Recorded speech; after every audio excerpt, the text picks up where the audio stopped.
ਬੇਪਤ ਹੋਈਆਂ ਕੌਮਾਂ ਦੇ ਘਰ ਦੂਰ ਫਰੇਬੀ ਧਰ ਤੇ ਬਦਨਸੀਬ ਪੈਰਾਂ ਦੇ ਹੇਠਾਂ ਖਾਕ ਵਿਸ਼ੈਲੀ ਗਰਕੇ ਮੂੰਹ ਜ਼ੋਰ ਸਮਾਂ ਨਾ ਕੌਮੇ ਮੇਟ ਸਕੇਗਾ ਤੈਨੂੰ ਆਪਣੀ ਪੱਤ ਪਛਾਣ ਲਵੇਂ ਜੇ ਲੜ ਮਾਹੀ ਦਾ ਫੜ ਕੇ। ਇਹ ਨਹੀਂ ਹੈ ਕਿ ਇਕੱਲਾ ਉਸ ਸਿੰਘ ਦੀ ਸਿੰਘਣੀ ਨੂੰ ਭਾਈ ਅੰਮ੍ਰਿਤਪਾਲ ਸਿੰਘ ਦੀ ਜਿਵੇਂ ਜ਼ਲੀਲ ਕੀਤਾ ਗਿਆ, ਇਹ ਵਰਤਾਰਾ ਚੱਲ ਰਿਹਾ। ਅਸੀਂ ਦੇਖਦੇ ਹਾਂ ਕਿ ਕਿਵੇਂ ਭਾਈ ਅਵਤਾਰ ਸਿੰਘ ਖੰਡਾ, ਉਹਨਾਂ ਦੀ 65 ਸਾਲ ਦੀ ਮਾਤਾ ਚਰਨਜੀਤ ਕੌਰ ਔਰ ਉਹਨਾਂ ਦੀ ਛੋਟੀ ਭੈਣ ਜਿਹੜੀ ਨਰਸ ਦੇ ਤੌਰ 'ਤੇ ਕੰਮ ਕਰਦੇ ਨੇ, ਉਹਨਾਂ ਨੂੰ ਕਿਵੇਂ ਘਰੋਂ ਚੁੱਕਿਆ ਗਿਆ। ਇਸ ਲੈਵਲ ਦਾ ਬੰਦਾ ਭਾਈ ਅੰਮ੍ਰਿਤਪਾਲ ਸਿੰਘ, ਜਿਸ ਨੇ ਕੌਮ ਦੇ ਅੰਦਰ ਖਾਲਸਾ ਵਹੀਰ ਰਾਹੀਂ ਚੇਤਨਾ ਪੈਦਾ ਕੀਤੀ, ਉਹਨਾਂ ਦੀ ਸਿੰਘਣੀ ਜਿਹੜੀ ਬ੍ਰਿਟਿਸ਼ ਸਿਟੀਜ਼ਨ ਹੈ, ਜਿਸ ਦਾ ਕੋਈ ਲਾਗਾ ਦੇਗਾ ਨਹੀਂ। ਭਾਰਤ ਤੇ ਪੰਜਾਬ ਦੀ ਸਰਕਾਰ ਉੱਤੇ ਤਾਂ ਰੋਸ ਹੈ, ਪਰ ਨਾਲ ਹੀ ਦੁੱਖ ਹੈ ਕਿ ਖਾਲਸਾ ਕੌਮ ਦਾ ਤਖਤ ਕਿਉਂ ਨਹੀਂ ਪੁੱਛ ਰਿਹਾ ਕਿ ਭਾਈ ਅੰਮ੍ਰਿਤਪਾਲ ਸਿੰਘ ਦਾ ਕੀ ਕਸੂਰ ਹੈ। ਜੇ ਹੁਣ ਵੀ ਜਥੇਦਾਰ ਕੋਈ ਪ੍ਰੋਗਰਾਮ ਦੇਣ ਤਾਂ ਕੌਮ ਨੇ ਡਟਵਾਂ ਸਮਰਥਨ ਦੇਣਾ ਸੀ, ਪਰ ਅਫਸੋਸ ਕੌਮ ਦੀ ਜਵਾਨੀ ਤਸ਼ੱਦਦ ਦਾ ਸ਼ਿਕਾਰ ਹੋ ਰਹੀ ਹੈ ਤੇ ਜਥੇਦਾਰ ਸਾਹਿਬ ਇਸ ਪਾਸੇ ਧਿਆਨ ਹੀ ਨਹੀਂ ਦੇ ਰਹੇ। 18 ਮਾਰਚ ਤੋਂ ਬਾਅਦ ਅਕਾਲੀ ਆਗੂਆਂ ਨੇ ਬੇਸ਼ੱਕ ਬਿਆਨ ਬਦਲ ਲਏ ਨੇ, ਪਰ ਜਦੋਂ ਜਥੇਦਾਰ ਅਕਾਲ ਤਖਤ ਸਾਹਿਬ ਨੇ ਸਿੱਖ ਜਫਾਨੀ ਉੱਤੇ ਤਸ਼ੱਦਦ ਖਿਲਾਫ ਠੋਕਵਾਂ ਸਟੈਂਡ ਨਹੀਂ ਲਿਆ ਤਾਂ ਲੋਕਾਂ ਦਾ ਸ਼ੱਕ ਫੇਰ ਬਾਦਲ ਪਰਿਵਾਰ ਵੱਲ ਗਿਆ। ਬਹੁਤ ਸਾਰੇ ਅਕਾਲੀਆਂ ਤੇ ਕਾਂਗਰਸੀ ਆਗੂਆਂ ਨੇ ਕੋਈ ਕਸਰ ਨਹੀਂ ਛੱਡੀ। ਆਮ ਸੰਗਤ ਵਿੱਚ ਇਹੀ ਪ੍ਰਭਾਵ ਗਿਆ ਕਿ ਅਕਾਲੀ ਆਗੂਆਂ ਨੂੰ ਭਾਈ ਅੰਮ੍ਰਿਤਪਾਲ ਸਿੰਘ ਵੱਲੋਂ ਨੌਜਵਾਨਾਂ ਨੂੰ ਨਸ਼ਿਆਂ ਦੇ ਰਾਹ ਤੋਂ ਮੋੜ ਕੇ ਬਾਣੀ ਤੇ ਬਾਣੀ ਨਾਲ ਜੋੜਨਾ ਹਜਮ ਨਹੀਂ ਹੋਇਆ। ਭਾਈ ਅੰਮ੍ਰਿਤਪਾਲ ਸਿੰਘ ਤੇ ਉਸਦੇ ਸਾਥੀਆਂ ਵਿਰੁੱਧ ਨੈਸ਼ਨਲ ਸਿਕਿਉਰਿਟੀ ਐਕਟ ਕਿਉਂ ਲਾਇਆ ਗਿਆ, ਉਸ ਦੇ ਕਸੂਰ ਅਨੁਸਾਰ ਉਸ ਖਿਲਾਫ ਪਰਚਾ ਦਰਜ ਕਰਨ ਦੀ ਬਜਾਏ NSA ਕਿਉਂ ਲਾਇਆ ਗਿਆ। ਭਾਈ ਅੰਮ੍ਰਿਤਪਾਲ ਸਿੰਘ ਦੀ ਸਿੰਘਣੀ ਆਪਣੇ ਪੇਕੇ ਘਰ ਇੰਗਲੈਂਡ ਕਿਉਂ ਨਹੀਂ ਜਾ ਸਕਦੀ, ਉਸ ਦਾ ਕੀ ਕਸੂਰ ਹੈ, ਸਰਕਾਰ ਕਿਉਂ ਨਹੀਂ ਦੱਸਦੀ। ਉਸ ਦਾ ਕੀ ਕਸੂਰ ਹੈ, ਕੌਮ ਦਾ ਤਖਤ ਕਿਉਂ ਨਹੀਂ ਪੁੱਛਦਾ। ਇਹ ਤਖਤ ਹੈ, ਗੁਰਦੁਆਰਾ ਨਹੀਂ। ਇਸ ਨੇ ਮਜ਼ਲੂਮਾਂ ਦੀ ਰੱਖਿਆ ਕਰਨੀ ਹੈ, ਪਰ ਬਦਕਿਸਮਤੀ ਇਹ ਹੈ ਕਿ ਇਹ ਤਖਤ ਦੇ ਵਾਰਸਾਂ ਦੀਆਂ ਧੀਆਂ ਭੈਣਾਂ ਦੀ ਪੱਤ ਬਚਾਉਣ ਲਈ ਕਿਉਂ ਨਹੀਂ ਬੋਲ ਰਿਹਾ।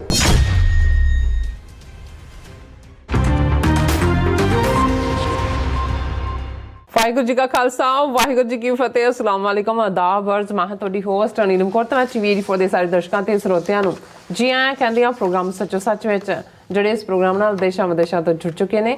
ਖਾਲਿਸਤਾਨ ਅਫੇਅਰਸ ਸੈਂਟਰ ਦੇ ਸੰਚਾਲਕ ਡਾਕਟਰ ਅਮਰਜੀਤ ਸਿੰਘ ਰੋਜ਼ਾਨਾ ਤਰ੍ਹਾਂ ਸਟੂਡੀਓ 'ਚ ਮੇਰੇ ਨਾਲ ਸ਼ਾਮਲ ਨੇ। ਉਹਨਾਂ ਨਾਲ ਗੱਲਬਾਤ ਕਰਕੇ ਅੱਜ ਦੇ ਐਪੀਸੋਡ ਉੱਪਰ ਉਹਨਾਂ ਤੋਂ ਉਹਨਾਂ ਦਾ ਤਜ਼ੀਆ ਜਾਣਦੇ ਹਾਂ। ਜੀ ਡਾਕਟਰ ਸਾਹਿਬ, ਵਾਹਿਗੁਰੂ ਜੀ ਕਾ ਖਾਲਸਾ, ਵਾਹਿਗੁਰੂ ਜੀ ਕੀ ਫਤਿਹ। ਹਾਂਜੀ ਨੀਲਮ ਕੌਰ ਜੀ, ਤੁਹਾਨੂੰ ਵੀ ਤੇ ਦੁਨੀਆ ਭਰ 'ਚ ਬੈਠੇ ਸਾਡੇ ਬਹੁਤ ਹੀ ਪਿਆਰੇ ਸੋਹਣੇ ਸਿਆਣੇ TV84 ਦੇ ਵਿਊਅਰਸ ਨੂੰ ਵੀ ਵਾਹਿਗੁਰੂ ਜੀ ਕਾ ਖਾਲਸਾ, ਵਾਹਿਗੁਰੂ ਜੀ ਕੀ ਫਤਿਹ।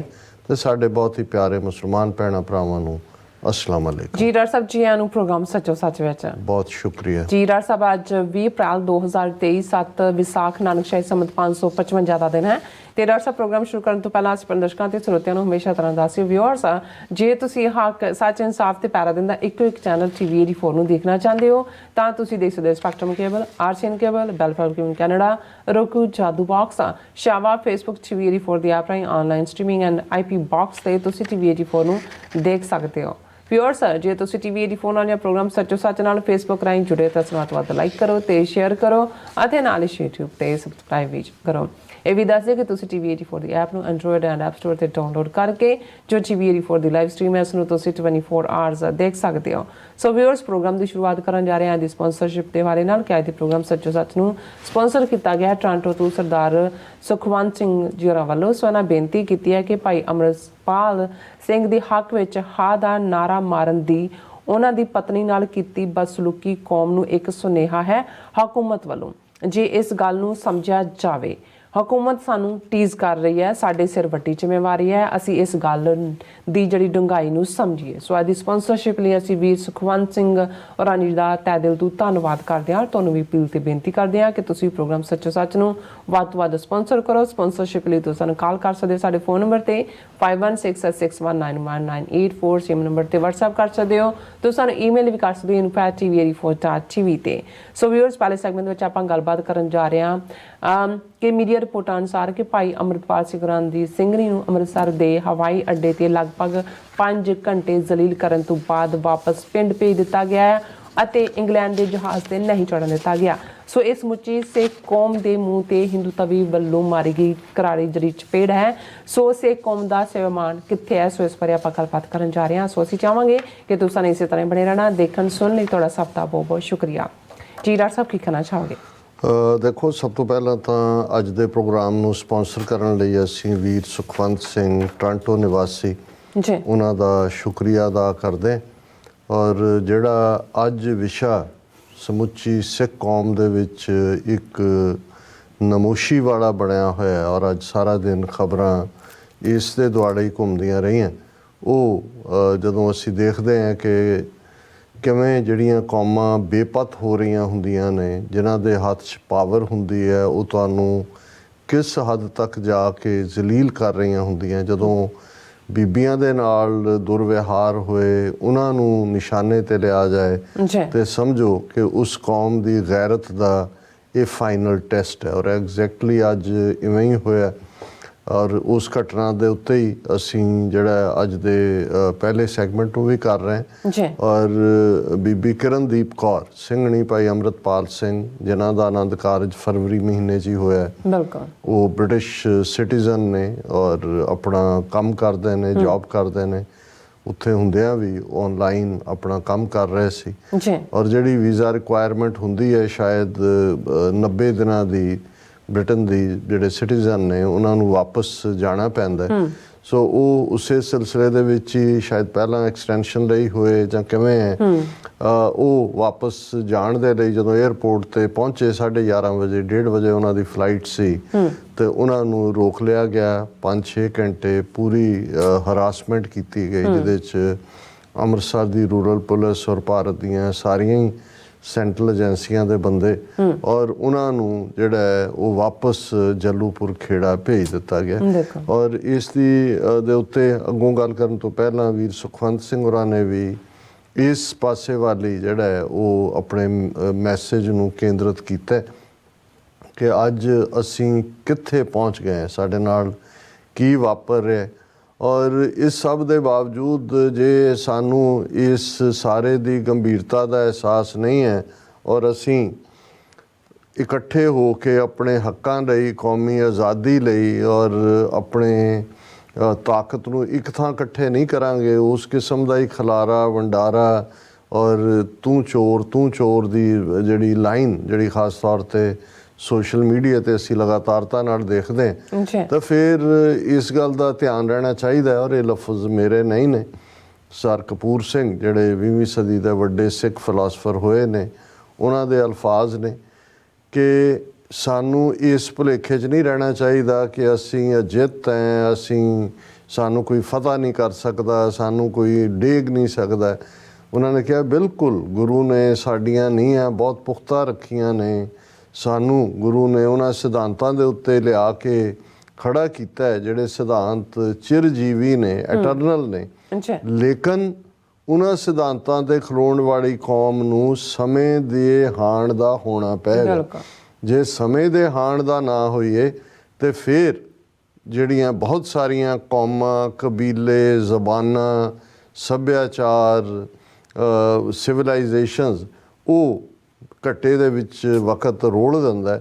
ਔਰ ਇਹੀ ਜਦੋਂ ਇਹ ਲਫ਼ਜ਼ ਅਸੀਂ ਸਮੇਂ ਦਾ ਹਾਣੀ ਕਹਿੰਦੇ ਹਾਂ ਤੇ ਫਿਰ ਇਸ ਗੱਲ ਦਾ ਧਿਆਨ ਰਹੇ ਕਿ ਇਸੇ ਸਪਿਰਿਟ ਨੂੰ ਜਦੋਂ ਸਾਡੇ ਦਰਵੇਸ਼ ਕਵੀ 20ਵੀਂ ਸਦੀ ਦੇ ਪ੍ਰੋਫੈਸਰ ਹਰਿੰਦਰ ਸਿੰਘ ਮਹਿਬੂਬ ਜੂਨ 84 ਤੋਂ ਬਾਅਦ, ਜਿਨ੍ਹਾਂ ਦੀ ਕਲਮ ਦੇ ਵਿੱਚ ਇੱਕ ਜਿੱਥੇ ਵੇਦਨਾ ਸੀ, ਕਰੁਣਾ ਸੀ, ਉੱਥੇ ਗੈਰਤ ਵੀ ਸੀ ਔਰ ਵੰਗਾਰ ਵੀ ਸੀ। ਜੇ ਤੁਸੀਂ ਝਨਾਹ ਦੀ ਰਾਤ ਉਹਨਾਂ ਦੀ ਕਿਤਾਬ ਦੇਖੋ ਤੇ ਫਿਰ ਜਿੱਥੇ ਉਹ ਦਰਦ ਹੈ ਜਿੱਥੇ ਕੌਮ ਦੀ ਗੁਆਚੀ ਪਾਤਸ਼ਾਹੀ ਦੀ ਗੱਲ ਹੈ, ਉੱਥੇ ਇਸ ਗੱਲ ਵੱਲ ਵੀ ਇਸ਼ਾਰਾ ਹੈ ਕਿ ਭਾਈ ਅਸੀਂ ਮਾਹੀ ਦੇ ਦਰ ਨੂੰ ਛੱਡ ਦਿੱਤਾ ਹੈ, ਅਸੀਂ ਮਾਹੀ ਦਾ ਪੱਲਾ ਕਿਉਂ ਨਹੀਂ ਘੁੱਟ ਕੇ ਫੜਦੇ। ਔਰ ਉਹਨਾਂ ਦੀ ਹੀ ਇਹ ਜਿਹੜੀ ਨਜ਼ਮ ਜਿਹਦਾ ਜਿਹੜਾ ਇੱਕ ਸ਼ੇਅਰ ਹੈ ਉਹ ਕਾਫੀ ਉਸ ਪੀਰੀਅਡ 'ਚ ਵੀ ਪੋਪੂਲਰ ਹੋਇਆ। ਮੇਰੀਆਂ ਤਾਂ ਬਹੁਤ ਸਾਰੀਆਂ ਸਪੀਚਸ 90s ਦੇ ਪੀਰੀਅਡ ਦੇ ਵਿੱਚ ਇਸ ਦੇ ਨਾਲ ਹੀ ਖ਼ਤਮ ਹੁੰਦੀਆਂ ਸੀ ਕਿ ਬੇਪਤ ਹੋਈਆਂ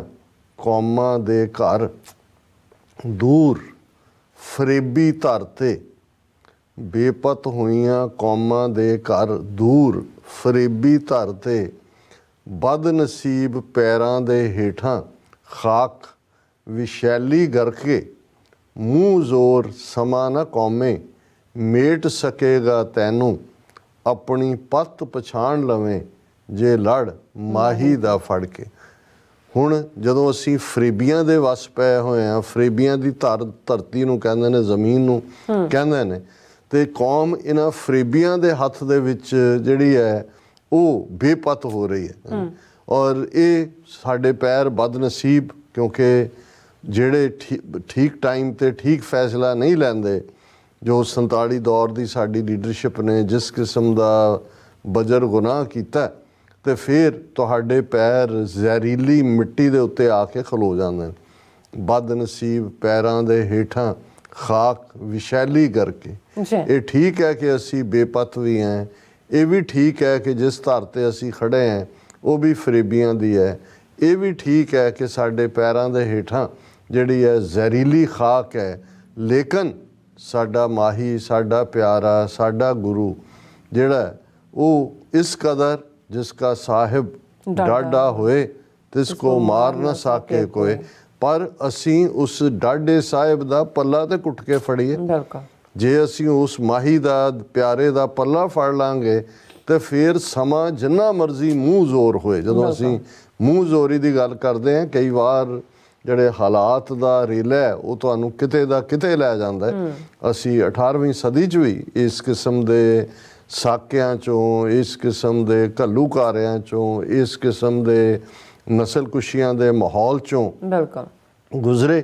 ਲੇਕਿਨ ਉਹ ਭਾਵੇਂ ਥੋੜ੍ਹੇ ਸਨ, ਉਹਨਾਂ ਦੇ ਕੋਲ ਕੋਈ ਰਹਿਣ ਦੀ ਥਾਂ ਨਹੀਂ ਸੀ, ਘੋੜਿਆਂ ਦੀਆਂ ਕਾਠੀਆਂ ਉਹਨਾਂ ਦੇ ਘਰ ਸੀ, ਪਰ ਉਹਨਾਂ ਦਾ ਈਮਾਨ ਬਹੁਤ ਪੁਖਤਾ ਸੀ, ਈਮਾਨ ਬਹੁਤ ਮਜ਼ਬੂਤ ਸੀ। ਔਰ ਅਕਸਰ ਮੈਨੂੰ ਹਮੇਸ਼ਾ ਜਦੋਂ ਮੈਂ ਇਸ ਵਿਸ਼ੇ 'ਤੇ ਗੱਲ ਕਰਦਾ ਤੇ ਸਰਦਾਰ ਕਰਮ ਸਿੰਘ ਹਿਸਟੋਰੀਅਨ, ਜਿਨ੍ਹਾਂ ਨੇ ਸਭ ਤੋਂ ਪਹਿਲਾਂ 20ਵੀਂ ਸਦੀ ਦੇ ਵਿੱਚ ਆਪਣੀ ਪੜ੍ਹਾਈ ਵਿੱਚ ਛੱਡ ਕੇ, ਜੇ ਅੱਜ ਅਸੀਂ ਪੱਛਮੀ ਲੀਹਾਂ ਦੇ ਉੱਤੇ ਵੀ ਪ੍ਰਮਾਣਿਕ ਇਤਿਹਾਸ ਦੀ ਗੱਲ ਕਰੀਏ ਤੇ ਸਰਦਾਰ ਕਰਮ ਸਿੰਘ ਹਿਸਟੋਰੀਅਨ ਦਾ ਰੁਤਬਾ ਬਹੁਤ ਵੱਡਾ ਹੈ। ਔਰ ਉਸ ਤੋਂ ਬਾਅਦ ਫਿਰ ਡਾਕਟਰ ਗੰਡਾ ਸਿੰਘ ਜਿਨ੍ਹਾਂ ਨੇ ਉਸ ਨੂੰ ਅੱਗੇ ਤੋਰਿਆ। ਸੋ ਉਹਨਾਂ ਦਾ ਇੱਕ ਛੋਟਾ ਜਿਹਾ ਟਰੈਕਟ ਕਰਮ ਸਿੰਘ ਹਿਸਟੋਰੀਅਨ ਦਾ ਲਿਖਿਆ ਹੋਇਆ ਜਿਹੜਾ ਉਹ ਅਮਰ ਖਾਲਸਾ ਦੇ ਰੂਪ ਦੇ ਵਿੱਚ ਬਚਪਨ 'ਚ ਮੇਰੀਆਂ ਯਾਦਾਂ 'ਚ ਪਿਆ ਹੋਇਆ। ਔਰ ਬਹੁਤ ਥੋੜ੍ਹੇ ਸਫ਼ੇ ਸਨ, ਲੇਕਿਨ ਉਹਨਾਂ ਦੀ ਉਸ ਲਿਖਤ ਦੇ ਵਿੱਚ ਇੰਨੀ ਕੁ ਰਵਾਨਗੀ ਸੀ ਔਰ ਇਸ ਕਿਸਮ ਦਾ ਪਾਠ ਸੀ ਕਿ ਉਹਨਾਂ ਨੇ ਇਹ ਕਹਿ ਕੇ ਕਿ ਭਾਈ ਜਦੋਂ ਘੋੜਿਆਂ ਦੀਆਂ ਕਾਠੀਆਂ ਸਿੱਖਾਂ ਦਾ ਘਰ ਸੀ ਔਰ ਉਹ ਇਹ ਦਾਅਵਾ ਕਰਦੇ ਸੀ ਕਿ ਭਾਈ ਅਸੀਂ ਇਸ ਪਾਪੀ ਸਰਹੰਦ ਦੀ ਇੱਟ ਨਾਲ ਇੱਟ ਖੜਕਾ ਦੇਣੀ, ਅਸੀਂ ਇਸ ਦਿੱਲੀ ਸਾਮਰਾਜ ਦਾ ਤਖਤਾ ਪਲਟ ਦੇਣਾ। ਤੇ ਲੋਕ ਕਹਿੰਦੇ ਸੀ ਇਹ ਤਾਂ ਬਾਵਰਿਆਂ ਦੀਆਂ ਗੱਲਾਂ ਨੇ, ਇਹ ਸ਼ਦਾਈਆਂ ਦੀਆਂ ਗੱਲਾਂ, ਕਮਲਿਆਂ ਦੀਆਂ ਗੱਲਾਂ, ਕਿ ਸਿਰ ਲੁਕਾਉਣ ਨੂੰ ਤੁਹਾਡੇ ਕੋਲ ਥਾਂ ਨਹੀਂ ਹੈ। ਤੇ ਜਦੋਂ ਸਿੱਖ ਸਰਹੰਦ ਮਾਰਨ ਦੀ ਗੱਲ ਕਰਦੇ ਸੀ ਕਿ ਅਸੀਂ ਸਰਹੰਦ ਮਾਰਨੀ ਹੈ, ਕਿਉਂਕਿ ਇਹ ਗੁਰੂ ਮਾਰੀ ਸਰਹੰਦ ਹੈ। ਇਸ ਸਰਹੰਦ ਚੋਂ ਜਿਹੜਾ ਫਤਵਾ ਨਿਕਲਿਆ, ਉਹਨੇ 7 ਤੇ 9 ਸਾਲ ਦੇ ਗੁਰੂ ਕੇ ਸਾਹਿਬਜ਼ਾਦੇ ਜਿਹੜੇ ਨੇ ਸ਼ੀਰਖੋਰ ਬੱਚੇ, ਜਿਨ੍ਹਾਂ ਨੂੰ ਸ਼ੇਰ ਮੁਹੰਮਦ ਖਾਨ ਨੇ ਸਰਹੰਦ ਦੀ ਕਚਹਿਰੀ 'ਚ ਕਿਹਾ ਸੀ, ਉਹਨਾਂ ਨੂੰ ਸ਼ਹੀਦ ਕੀਤਾ। ਔਰ ਮਾਤਾ ਗੁਜਰੀ 80 ਸਾਲ ਦੀ ਬਿਰਧ ਮਾਤਾ ਨੂੰ ਸ਼ਹੀਦ ਕੀਤਾ। ਗੁਰੂ ਮਾਰੀ ਹੈ। ਔਰ ਇਹ ਜਿਹੜਾ ਇਸ ਦੀ ਅਸੀਂ ਇੱਟ ਨਾਲ ਇੱਟ ਖੜਕਾਣੀ ਹੈ। ਤੇ ਸਰ ਕਰਮ ਸਿੰਘ ਕਹਿੰਦੇ ਨੇ ਕਿ ਲੋਕ ਕਹਿੰਦੇ ਸੀ ਇਹ ਤਾਂ ਬਾਵਰਿਆਂ ਦੀਆਂ ਗੱਲਾਂ ਕਿ ਦਿੱਲੀ ਤੇ ਲਾਹੌਰ ਦੇ ਟਾਕਰੇ ਦਾ ਸ਼ਹਿਰ ਸਰਹਿੰਦ, ਹਿੰਦੁਸਤਾਨ ਦਾ ਸਿਰ, ਜਿਹਦੇ ਤੁਸੀਂ ਕਿਤੇ ਨੇੜੇ ਵੀ ਨਹੀਂ ਢੁੱਕ ਸਕਦੇ। ਤੁਹਾਡੇ ਕੋਲ ਖਾਣ ਨੂੰ ਛੋਲਿਆਂ ਤੋਂ ਬਿਨਾਂ ਕੁਛ ਨਹੀਂ, ਕੋਈ ਬੰਦੂਕਾਂ, ਕੋਈ ਤੋਪਾਂ ਨਹੀਂ, ਤੁਹਾਡੇ ਕੋਲ ਕੋਈ ਅਰਬੀ ਨਸਲ ਦੇ ਘੋੜੇ ਨਹੀਂ, ਤੁਹਾਡਾ ਨੰਬਰ ਨਹੀਂ, ਤੇ ਤੁਸੀਂ ਉਹ ਹਾਥੀਆਂ ਤੋਪਾਂ ਵਾਲੀ ਫੌਜ ਜਿਹੜੀ ਹੈ ਔਰ ਉਸ ਦਾ ਉਹ ਕਿਲ੍ਹਾ ਸਰਹੰਦ ਦਾ ਇਹਨੂੰ ਕਰੋਗੇ। ਲੇਕਿਨ ਸਰ ਸਾਹਿਬ ਯਾਦ ਕਰਵਾਉਂਦੇ ਨੇ ਕਿ ਕੌਮ ਦੇ ਸਾਹਮਣੇ ਇਹ ਨਿਸ਼ਾਨਾ ਸੀ ਕਿ ਨਹੀਂ, ਸਾਨੂੰ ਗੁਰੂ ਨੇ ਪਾਤਸ਼ਾਹ ਬਣਾਇਆ ਹੋਇਆ। ਹਮ ਪਾਤਸ਼ਾਹੀ ਸਤਿਗੁਰ ਦੇਈ, ਹੰਨੇ ਹੰਨੇ ਲਾਏ, ਜੈ ਜੈ ਬਹਿ ਜ਼ਮੀਨ ਮਲ, ਤੈਂ ਤੈਂ ਤਖਤ ਬਣਾਏ। ਔਰ ਅਲਟੀਮੇਟਲੀ ਜ਼ਮਾਨੇ ਨੇ ਦੇਖਿਆ ਕਿ ਉਹਨਾਂ ਬਾਵਰਿਆਂ ਨੂੰ, ਜਿਨ੍ਹਾਂ ਨੂੰ ਲੋਕ ਬਾਵਰੇ ਕਹਿੰਦੇ ਸੀ, ਉਹਨਾਂ ਨੇ ਉਸ ਸਰਹੰਦ ਦੀ ਇੱਟ ਨਾਲ ਇੱਟ ਖੜਕਾਈ। ਬਿਲਕੁਲ। ਉਹ ਹੁਕਮ ਜਾਰੀ ਹੋਇਆ ਖਾਲਸੇ ਦੇ ਦਲਾਂ ਵੱਲੋਂ ਕਿ ਇਸ ਗੁਰੂ ਮਾਰੀ ਸਰਹੰਦ ਦੀ ਕੋਈ ਇੱਟ ਵਾਪਸ ਉਸਾਰੀ ਦੇ ਵਿੱਚ ਵੀ ਨਹੀਂ ਲੱਗਣੀ ਚਾਹੀਦੀ। ਖਾਲਸੇ ਦੇ ਦਲਾਂ 'ਚ ਹੁਕਮ ਹੋਇਆ ਕਿ ਇਸ ਸ਼ਹਿਰ ਸਾਰੀਆਂ ਮਜ਼ਹਬੀ ਥਾਵਾਂ ਨੂੰ ਛੱਡ ਕੇ ਉਹਨਾਂ ਦੀਆਂ ਵੱਡੇ ਵੱਡੇ ਜਿਹੜੇ ਜ਼ੁਲਮ ਕਰਨ ਵਾਲੇ ਅਮੀਰ ਔਰ ਬੜੇ ਬੜੇ ਖਾਨ ਔਰ ਉਹਨਾਂ ਦੀਆਂ ਹਵੇਲੀਆਂ ਢਾਹ ਦਿੱਤੀਆਂ ਗਈਆਂ। ਔਰ ਇਹ ਆਰਡਰ ਹੋਇਆ ਕਿ ਭਾਈ ਇਸ ਸ਼ਹਿਰ ਹਰ ਸਿੱਖ 5-5 ਇੱਟਾਂ ਜਿਹੜੀਆਂ ਨੇ ਇਸ ਸ਼ਹਿਰ ਦੀਆਂ ਉਹ ਦਰਿਆ ਦੇ ਵਿੱਚ ਸੁੱਟੇ ਤਾਂ ਕਿ ਦੁਬਾਰਾ ਜਿਹੜੀ ਹੈ ਕੋਈ ਇੱਟ ਉਸਾਰੀ 'ਚ ਨਾ ਲੱਗ ਸਕੇ। ਪੂਰਾ ਸਰਹੰਦ ਲੈਵਲ ਕਰ ਦਿੱਤਾ। ਔਰ ਉਹ ਸਰ ਕਪੂਰ ਸਿੰਘ ਲਿਖਦੇ ਨੇ ਕਿ ਆਪਣੇ ਅਗਲੇ ਹਮਲੇ ਵੇਲੇ ਜਦੋਂ ਅਹਿਮਦ ਸ਼ਾਹ ਅਬਦਾਲੀ ਆਇਆ ਤੇ ਉਸ ਦੇ ਨਾਲ ਦਾ ਕੋਰਟ ਹਿਸਟੋਰੀਅਨ ਵੀ ਜਿਹੜਾ ਜਰਨੈਲ ਵੀ ਹੈ ਦੂਜਾ ਖਾਫੀ ਖਾਨ, ਉਹ ਲਿਖਦਾ ਹੈ, ਅੰਗਰੇਜ਼ੀ ਟਰਾਂਸਲੇਸ਼ਨ ਸਰ ਸਾਹਿਬ ਨੇ ਕੀਤੀ ਕਿ there was not a brick over brick in the whole of the city, ਕਿ ਕਿਤੇ ਇੱਟ ਦੇ ਉੱਤੇ ਇੱਟ ਵੀ ਨਹੀਂ ਸੀ ਪਈ। ਤੇ ਉਹ ਦੇਖ ਰਹੇ ਸੀ ਕਿ ਦਿੱਲੀ ਔਰ ਲਾਹੌਰ ਦੇ ਟਾਕਰੇ ਦਾ ਸਰਹੰਦ ਸ਼ਹਿਰ ਕਿੱਥੇ ਗਾਇਬ ਹੋ ਗਿਆ। ਔਰ ਜੇ ਹੁਣ ਉਹ ਸਰਹੰਦ ਜਿਹੜਾ ਵਸਿਆ ਹੋਇਆ ਇਹ ਉਸ ਤੋਂ 2 ਕੋ ਦੂਰ ਵਸਿਆ। ਔਰ ਖਾਲਸੇ ਨੇ ਉਸ ਨੂੰ ਨੇਸਤੋ ਨਾਬੂਦ ਵੀ ਕੀਤਾ ਔਰ ਫਿਰ ਖੋਤੇ ਨਾਲ ਹਲ ਵੀ ਚਲਾਇਆ। ਔਰ ਦੇਖੋ ਜਿਹੜੀ ਲੋਕ ਆਵਾਜ਼ ਹੁੰਦੀ ਹੈ, ਜੇ ਸਾਡਾ ਈਮਾਨ ਹੋਏ ਖਲਕਤ ਦੀ ਆਵਾਜ਼ ਔਰ ਦੂਸਰਾ ਥੇ ਬਣਾ ਦਿੱਤਾ। ਔਰ ਉਸ ਜ਼ਮਾਨੇ 'ਚ ਲੋਕ ਇਹ ਆਮ ਇਹ ਕਹਿੰਦੇ ਸੀ ਕਿ ਭਾਈ ਇਹ ਗੁਰੂ ਮਾਰੀ ਸਰਹੰਦ ਸਾਹਿਬਜ਼ਾਦਿਆਂ ਤੇ ਜ਼ੁਲਮ ਹੋਇਆ, ਇੱਥੇ ਲੋਹੇ ਦੇ ਹਲ ਚੱਲਣਗੇ। ਹੁਣ ਉਦੋਂ ਦਾ ਜੇ ਉਹ ਹਲ ਤਾਂ ਦੂਜਾ ਹੀ ਸੀ ਕਿ ਲੋਹੇ ਦੇ ਹਲ ਚੱਲ ਕੇ ਇਹਦੀ ਬਰਬਾਦੀ ਹੋਏਗੀ। ਔਰ ਮੈਂ ਪਿਛਲੇ ਦਿਨਾਂ 'ਚ ਸਿੱਖ ਸਕਾਲਰ ਦਾ ਵਿਚਾਰ ਸੁਣ ਰਿਹਾ ਸੀ ਕਿ ਜਦੋਂ ਅੰਗਰੇਜ਼ਾਂ ਨੇ ਫੈਸਲਾ ਕੀਤਾ, ਥੇ ਤਾਂ ਬਣਾ ਦਿੱਤਾ, ਉਹ ਸਰਹੰਦ ਤਾਂ ਉਜਾੜ ਦਿੱਤਾ ਕਿ ਵੀ ਅਸੀਂ ਰੇਲਵੇ ਲਾਈਨ ਆ ਰਾਜਪੁਰਾ ਪਟਿਆਲਾ ਔਰ ਸਰਹੰਦ ਔਰ ਇਹ ਜਿਹੜੀ ਵੀ ਲਾਈਨ ਉਧਰ ਦੀ ਜਾਂਦੀ ਹੈ ਕੱਢਣੀ ਹੈ। ਤੇ ਜਿਸ ਕੰਟਰੈਕਟਰ ਨੂੰ ਠੇਕਾ ਦਿੱਤਾ ਗਿਆ ਉਸਨੇ ਕਿਉਂਕਿ ਵਿੱਚ ਟੋਏ ਵੀ ਸਨ ਔਰ ਦੂਸਰਾ ਵੀ ਸੀ, ਤਾਂ ਉਸਨੇ ਜਿਹੜੇ ਥੇ ਬਣੇ ਹੋਏ ਸੀ ਉਜੜੀ ਹੋਈ ਉਸੇ ਥਾਂ ਦੀ ਮਿੱਟੀ ਜਿਹੜੀ ਹੈ ਪੁੱਟ ਕੇ ਜਿੱਥੇ ਰੇਲਵੇ ਟਰੈਕ ਵਿਛਾਏ ਗਏ ਉਸ ਦੇ ਉੱਤੇ ਜਿਹੜਾ ਹੈ ਉਸ ਨੂੰ ਜਿਹੜਾ ਹੈ ਉਹ ਲਾਇਆ। ਔਰ ਉਹਨਾਂ ਦਾ ਕਹਿਣਾ ਸੀ ਸਕਾਲਰ ਦਾ ਵੀ ਉਹ ਰੇਲਵੇ ਪਟੜੀ ਜਿਹੜੀ ਹੈ ਉਸ ਦੇ ਉੱਤੇ ਵਿਛਾਈ ਗਈ ਤਾਂ ਜਿਹੜੀ ਖਲਕਤ ਦੀ ਆਵਾਜ਼ ਸੀ ਕਿ ਲੋਹੇ ਦਾ ਸੁਹਾਗਾ ਫਿਰੇਗਾ। ਹੁਣ ਉਹ ਲੋਹੇ ਦਾ ਸੁਹਾਗਾ ਰੋਜ਼ ਸਵੇਰੇ ਸ਼ਾਮ ਗੱਡੀਆਂ ਜਦੋਂ ਜਾਂਦੀਆਂ ਨੇ ਤਾਂ ਉਸ ਸਰਹੰਦ ਦੀ ਮਿੱਟੀ ਦੇ ਉੱਤੇ ਉਹ ਲੋਹੇ ਦਾ ਸੁਹਾਗਾ ਫਿਰਦਾ। ਇਹ ਰਿਜ਼ੋਲਵ ਹੁੰਦਾ ਹੈ, ਇਹ ਗਿਣਤੀਆਂ ਮਿਣਤੀਆਂ ਦੇ ਨਾਲ ਨਹੀਂ। ਔਰ ਇਹ ਇਕੱਲਾ ਸਾਡੇ ਮਜ਼ਹਬ ਦੇ ਇਤਿਹਾਸ ਨਾਲ ਹੀ ਨਹੀਂ ਹੈ, ਇਸਲਾਮ ਦਾ ਆਪਣਾ ਇਤਿਹਾਸ। ਜੇ ਮੱਕੇ ਤੋਂ ਮਦੀਨੇ ਹਿਜਰਤ ਔਰ ਵਾਪਸ ਜੰਗਾਂ ਫਤਹ ਦੂਜਾ ਤੀਜਾ ਉਹਨਾਂ ਜ਼ਮਾਨਿਆਂ ਦੇ ਵਿੱਚ ਜਿਹੜੇ ਵੱਡੇ ਖਲੀਫੇ ਹੋਏ, ਜੇ ਅਸੀਂ ਹਜ਼ਰਤ ਅਲੀ ਦੀ ਗੱਲ ਜਾਂ ਦੂਸਰਿਆਂ ਦੀ ਕਰੀਏ, ਕਿਉਂਕਿ ਅਸੀਂ ਕੋਈ ਮਜ਼ਹਬੀ ਨਫ਼ਰਤ 'ਚ ਯਕੀਨ ਨਹੀਂ ਰੱਖਦੇ ਹਾਂ, ਪਰ ਜਦੋਂ ਜ਼ੁਲਮ ਦਾ ਸਹਾਰਾ ਕੋਈ ਵੀ ਲੈਂਦਾ ਤਾਂ ਉਸ ਨੂੰ ਵੰਗਾਰ ਵੀ ਫਿਰ ਈਮਾਨ ਵਾਲੇ ਲੋਕ ਹੀ ਦਿੰਦੇ ਨੇ। ਉਹ ਖਾਲਸੇ ਦੇ ਈਮਾਨ ਨੇ ਉਸ ਧਰਤੀ ਦੇ ਉੱਤੇ ਫਿਰ ਇਨਸਾਫ, ਸੱਚ, ਹੱਕ, ਇਨਸਾਫ ਦਾ ਸੂਰਜ ਲਿਆਂਦਾ ਸੀ। ਸੋ ਇਹ ਖਾਲਸੇ ਦਾ ਰਿਜ਼ੋਲਵ ਸੀ ਕਿ ਜਿਸ ਨੇ ਸਾਨੂੰ ਉਹਨਾਂ ਬਿਲਕੁਲ ਤੰਗ ਦਸਤੀਆਂ ਦੇ ਵਿੱਚ ਵੀ ਜਿਹੜਾ ਮਜ਼ਬੂਤੀ ਦੇ ਨਾਲ ਖੜਾ ਰੱਖਿਆ। ਹੁਣ ਗੱਲ ਅਸੀਂ ਅੱਜ ਦੇ ਪੀਰੀਅਡ ਦੀ ਕਰੀਏ ਕਿ ਜੋ ਕੁਛ ਅਸੀਂ ਦੇਖ ਰਹੇ ਹਾਂ ਅੱਖਾਂ ਸਾਹਮਣੇ, ਜੋ ਬੱਚੀ ਨਾਲ ਕਿਰਨਦੀਪ ਨਾਲ ਹੋਇਆ, ਇਹ ਕੌਮ ਦੀ ਧੀ ਹੈ, ਪੰਥ ਦੀ ਧੀ ਹੈ। ਅਸੀਂ ਤਾਂ ਉਸ ਕੌਮ ਦੇ ਵਿਰਸੇ ਦੇ ਵਾਰਿਸ ਹੈ ਕਿ ਜੇ ਇੱਕ ਬ੍ਰਾਹਮਣ ਕਸੂਰ ਦਾ ਆ ਕੇ ਜਿਹੜਾ ਉਹ ਅਕਾਲ ਤਖਤ ਦੇ ਸਾਹਮਣੇ ਖਾਲਸੇ ਅੱਗੇ ਫਰਿਆਦੀ ਹੋਇਆ ਸੀ ਕਿ ਮੇਰੀ ਪੰਤਾਣੀ ਜਿਹੜੀ ਹੈ ਉਹ ਲੈ ਗਿਆ ਨਵਾਬ ਜਿਹੜਾ ਉੱਥੋਂ ਦਾ, ਔਰ ਹਜ਼ਾਰਾਂ ਸਿੰਘ ਸ਼ਹੀਦ ਕਰਵਾ ਕੇ ਕਸੂਰ ਤੇ ਹਮਲਾ ਕਰਕੇ ਉਸ ਦੀ ਪੰਤਾਣੀ ਨੂੰ ਵਾਪਸ ਲਿਆਂਦਾ ਗਿਆ ਸੀ। ਕਿਹਾ ਗਿਆ ਸੀ ਇਹ ਪੰਜਾਬ ਦੀ ਧੀ ਦੀ ਪੁਕਾਰ ਹੈ। ਔਰ ਇਸੇ ਤਰ੍ਹਾਂ ਜਦੋਂ ਅਸੀਂ ਭਾਈ ਤਾਰਾ ਸਿੰਘ ਵਾਹ ਨਾਲ ਜੁੜਿਆ ਇੱਕ ਵਾਕਿਆ ਦੇਖਦੇ ਹਾਂ ਕਿ ਉੱਥੇ ਇੱਕ ਮੁਸਲਮਾਨ ਗਰੀਬ ਮੋਚੀ ਜਿਸ ਦੀ ਧੀ ਨੂੰ ਜਿਹੜਾ ਉਸ ਪੱਟੀ ਦਾ ਜਾਂ ਉਸ ਖਿੱਤੇ ਦਾ ਹਾਕਮ ਜਿਹੜਾ ਉਹ ਜ਼ਬਰਦਸਤੀ ਲੈ ਗਿਆ ਸੀ, ਉਹਨੇ ਵੀ ਆ ਕੇ ਉਹ ਰੁਕਿਆ, ਉਦਾਸ ਸੀ। ਭਾਈ ਤਾਰਾ ਸਿੰਘ ਵਾਹ ਨੇ ਉਹਨਾਂ ਨੂੰ ਪੁੱਛਿਆ ਕੀ ਹੈ, ਮੈਨੂੰ ਐਗਜ਼ੈਕਟ ਵਾਕਿਆ ਮੇਰੇ ਸਾਹਮਣੇ ਨਹੀਂ ਹੈ, ਉਹਨਾਂ ਦੇ ਨਾਂ ਵੀ ਇਤਿਹਾਸ 'ਚ ਨੇ। ਉਹਨੇ ਕਿਹਾ ਕਿ ਜੀ ਸਰਦਾਰਾ ਮੈਂ ਕੀ ਦੱਸਾਂ ਕਿ ਮੈਂ ਗਰੀਬ ਮੁਸਲਮਾਨ ਮੋਚੀ ਹੈ ਤੇ ਮੇਰੀ ਧੀ ਨੂੰ ਲੈ ਗਿਆ, ਔਰ ਕਿਤੇ ਮੈਨੂੰ ਕੋਈ ਉਮੀਦ ਨਹੀਂ। ਮੈਂ ਪੁਕਾਰ ਲਾਹੌਰ ਦਰਬਾਰ 'ਚ ਵੀ ਕੀਤੀ ਹੈ, ਦੂਜੇ 'ਚ ਵੀ ਕੀਤੀ ਹੈ, ਤੀਜੇ 'ਚ ਵੀ ਕੀਤੀ ਹੈ। ਉਹਨੇ ਕਿਹਾ ਕਿ ਮੀਆਂ ਫਿਕਰ ਨਾ ਕਰ, ਹੁਣ ਖਾਲਸਾ ਤੈਨੂੰ ਇਹ ਇਨਸਾਫ ਲੈ ਕੇ ਦੇਗਾ। ਔਰ ਉਹੀ ਰੀਜ਼ਨ ਬਾਅਦ ਦੇ ਵਿੱਚ ਵੀ ਬਣਦਾ ਜਿਹਦੇ 'ਚ ਭਾਈ ਤਾਰਾ ਸਿੰਘ ਵਾਹ ਔਰ ਉਹਨਾਂ ਦੇ 22 ਹੋਰ ਸਾਥੀ ਸ਼ਹੀਦ ਹੁੰਦੇ ਨੇ। ਸੋ ਇਹ ਸਾਡੀ ਉਸ ਧਰਤੀ ਦਾ ਜਦੋਂ ਮਾਵਾਂ ਭੈਣਾਂ ਬੱਚੀਆਂ ਤੇ ਆਉਂਦਾ, ਫਿਰ ਮਜ਼ਹਬ ਮੈਟਰ ਨਹੀਂ ਕਰਦਾ, ਹਿੰਦੂ ਸਿੱਖ ਮੁਸਲਮਾਨ ਮੈਟਰ ਨਹੀਂ ਕਰਦਾ, ਇਹ ਸਾਡਾ ਸੱਭਿਆਚਾਰ ਰਿਹਾ, ਕਲਚਰ ਰਿਹਾ। ਔਰ ਇਸੇ ਦੇ ਥੱਲੇ ਹੀ ਜੇ ਅਸੀਂ ਪੰਜਾਬ ਦਾ ਉਹ ਸੋਸ਼ਲ ਨੈਟਵਰਕ ਵੀ ਦੇਖੀਏ ਤੇ ਇਸ ਦੇ ਥੱਲੇ ਹੀ 47 ਇੱਕ ਪਾਗਲਪਨ ਸੀ, ਔਰ ਇਹਦੀ ਕੋਈ ਕਦੇ ਜਸਟੀਫਿਕੇਸ਼ਨ ਨਹੀਂ ਕਰ ਸਕਦਾ ਕਿ ਭਾਈ ਕਿਸ ਕਿਸਮ ਦਾ ਵਰਤਾਰਾ ਅਸੀਂ ਦੋਵੇਂ ਪਾਸੇ ਆਪਣੀਆਂ ਬੱਚੀਆਂ ਧੀਆਂ ਭੈਣਾਂ ਦੇ ਨਾਲ ਵੀ ਕੀਤਾ, ਭਰਾਵਾਂ ਦੇ ਨਾਲ ਵੀ ਕੀਤਾ। ਜੋ ਬੇਲੇ ਲਾਸ਼ਾਂ ਵਿਛੀਆਂ ਤੇ ਲਹੂ ਦੀ ਭਰੀ ਚਨਾਬ, ਉਹ ਜਿਹੜੀ ਦਾਸਤਾਨ ਹੈ ਉਹ ਸਾਨੂੰ ਸ਼ਰਮਸਾਰ ਕਰਦੀ ਹੈ, ਹਮੇਸ਼ਾ ਹੀ ਕਰਦੀ ਰਹੇਗੀ 5 ਦਰਿਆਵਾਂ ਦੀ ਧਰਤੀ ਤੇ ਜਾਇਆਂ ਨੂੰ। ਲੇਕਿਨ ਅੱਜ ਸਿੱਖ ਕੌਮ ਦੇ ਸਾਹਮਣੇ ਇਹ ਵੰਗਾਰ, ਇਹ ਸਵਾਲ ਕਿ ਅਸੀਂ ਹੁਣ ਇਹ ਨਹੀਂ ਹੈ ਕਿ ਇਕੱਲਾ ਉਸ ਸਿੰਘ ਦੀ ਸਿੰਘਣੀ ਨੂੰ ਭਾਈ ਅੰਮ੍ਰਿਤਪਾਲ ਸਿੰਘ ਦੀ ਜਿਵੇਂ ਜ਼ਲੀਲ ਕੀਤਾ ਗਿਆ, ਇਹ ਵਰਤਾਰਾ ਚੱਲ ਰਿਹਾ। ਅਸੀਂ ਦੇਖਦੇ ਹਾਂ ਕਿ ਕਿਵੇਂ ਭਾਈ ਅਵਤਾਰ ਸਿੰਘ ਖੰਡਾ, ਉਹਨਾਂ ਦੀ 65 ਸਾਲ ਦੀ ਮਾਤਾ ਚਰਨਜੀਤ ਕੌਰ ਔਰ ਉਹਨਾਂ ਦੀ ਛੋਟੀ ਭੈਣ ਜਿਹੜੀ ਨਰਸ ਦੇ ਤੌਰ ਤੇ ਕੰਮ ਕਰਦੇ ਨੇ, ਉਹਨਾਂ ਨੂੰ ਕਿਵੇਂ ਘਰੋਂ ਚੁੱਕਿਆ ਗਿਆ। ਉਸ ਤੋਂ ਇਲਾਵਾ ਅਸੀਂ ਦੇਖਦੇ ਹਾਂ ਸ਼ਾਹਬਾਦ ਤੋਂ ਬੀਬੀ ਨੂੰ ਚੁੱਕ ਕੇ ਲਿਆਂਦਾ ਗਿਆ, ਪਟਿਆਲੇ ਤੋਂ ਕਿੰਨੇ ਵਾਕਿਆਤ ਇਸ ਕਿਸਮ ਦੇ ਨੇ। ਸਾਡੀ ਜ਼ਮੀਰ ਮਰੀ ਹੋਈ ਹੈ ਕਿ ਵੀ ਸਾਨੂੰ ਕੋਈ ਉਹ ਜਥੇਦਾਰ ਅਕਾਲ ਤਖਤ ਐਕਟਿੰਗ ਕਰਦਾ ਕਰਦਾ ਗੋਂਗਲੂਆਂ ਤੋਂ ਮਿੱਟੀ ਝਾੜ ਕੇ ਪਹਿਲਾਂ ਇੱਕ ਮੀਟਿੰਗ ਜਿਹੀ ਸੱਦ ਲਈ। ਕੱਢਣਾ ਕਢਾਉਣਾ ਕੀ ਸੀ, ਤਖਤ ਦਮਦਮਾ ਸਾਹਿਬ ਵੀ ਉਹੀ ਜਿਹਨੂੰ ਕਹਿੰਦੇ ਨੇ to blow the hot air, ਨਹੀਂ ਗਰਮ ਹਵਾ ਤੁਸੀਂ ਫਿਜ਼ਾ ਛੱਡ ਦਿੱਤੀ, ਕਰਨ ਕਤਰਨ ਨੂੰ ਕੁਛ ਨਹੀਂ ਹੈ। ਕਿੱਥੇ ਹੈ ਇਹ ਗੈਰਤ?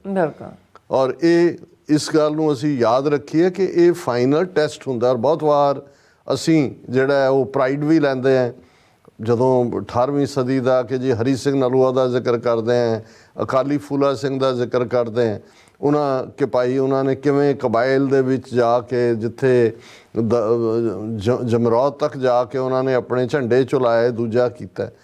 ਪਰ ਜਿਨ੍ਹਾਂ ਦੇ ਨੂੰ ਅਸੀਂ ਆਪਣਾ ਇੱਕ ਸਟੇਜ ਤੇ ਰਾਈਵਲ ਮੰਨਦੇ ਸੀ, ਉਹਨਾਂ ਦੀ ਗੈਰਤ ਵਾਲੀ ਦੇਖ ਲਈ ਹੈ। ਔਰ ਮੈਂ ਇਹ ਕਹਿਣ 'ਚ ਮੈਨੂੰ ਕੋਈ ਝਿਜਕ ਨਹੀਂ ਹੈ ਕਿ ਪਠਾਣਾ ਨੇ ਤਾਂ ਬੇਸ਼ੱਕ ਉਹ ਅੰਗਰੇਜ਼ੀ ਪੀਰੀਅਡ ਹੋਏ, ਅੱਜ ਪਿਛਲੇ 40 ਸਾਲਾਂ 'ਚ ਉਹਨਾਂ ਨੇ 2 ਹਕੂਮਤਾਂ ਦੇ ਨਾਲ ਟੱਕਰ ਲਈ, ਸੋਵੀਅਤ ਯੂਨੀਅਨ ਦੇ ਨਾਲ, ਨੇਟੋ ਸਮੇਤ 20 ਮੁਲਕਾਂ ਦੀਆਂ ਫੌਜਾਂ ਦੇ ਨਾਲ।